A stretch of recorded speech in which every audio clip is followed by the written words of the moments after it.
The Energy Suite is 5 pieces of music, 5 films, all based on different power generating sites around the northwest.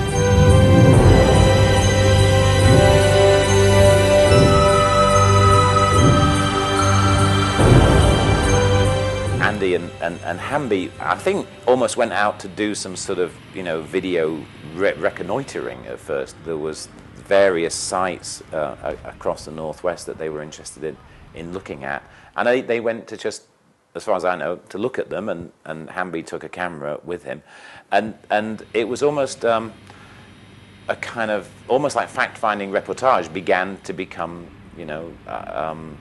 workable as film in itself.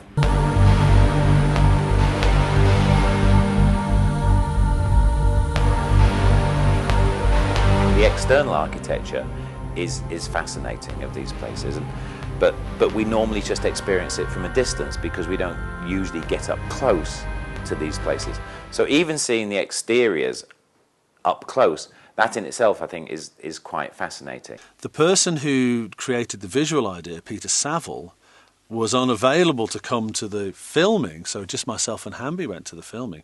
But Peter, who wasn't involved in the sound, structured the parameter for me, the musician. He was adamant that the whole project had to be grounded firmly in reality. So he was the one who suggested that every piece of music should incorporate and be firmly begun with sounds that we captured when we were at the sites. Whatever those sounds may be, that should be the basis from which the whole thing grew. And initially I found that to be a bit of a restriction, to say the least. But when we went to film, we recorded whatever we heard: turbines, humming gas plants, birds, trains going by, whatever we got, we kept it. And I came back and started to construct a completely concrete sound bed track.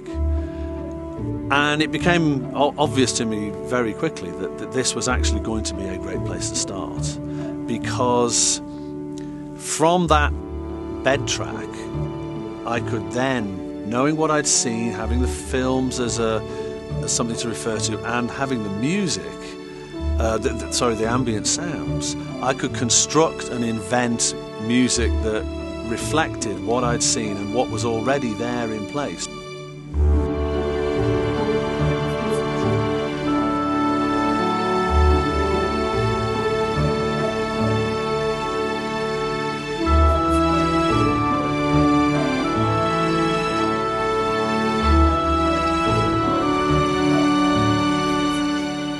I saw the Energy Suite at the opening of the installation down at FACT, and it struck me immediately that the music involved could easily be transcribed onto an orchestra. Joining together to make a concert, of course the Energy Suite is only 25 minutes, so I thought, well, let's transcribe some of the great OMD songs and make up the rest of the concert. We cheekily approached the Philharmonic Orchestra because I thought it would be interesting to see what it would sound like with the really extreme juxtaposition of the recorded turbine noises and a real orchestra.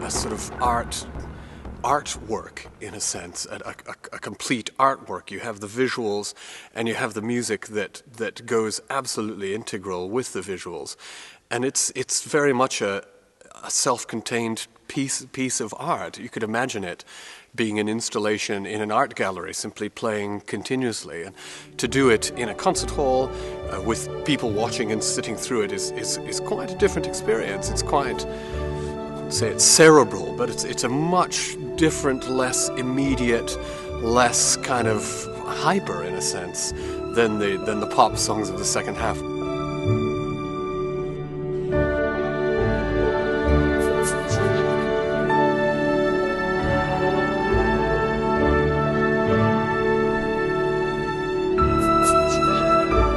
think both with the Energy Suite and with the way that the arrangers have integrated the amazing sort of synthesized sound world of the originals has given the orchestra a lot to sink their teeth into. And of course they love that. They want to play it.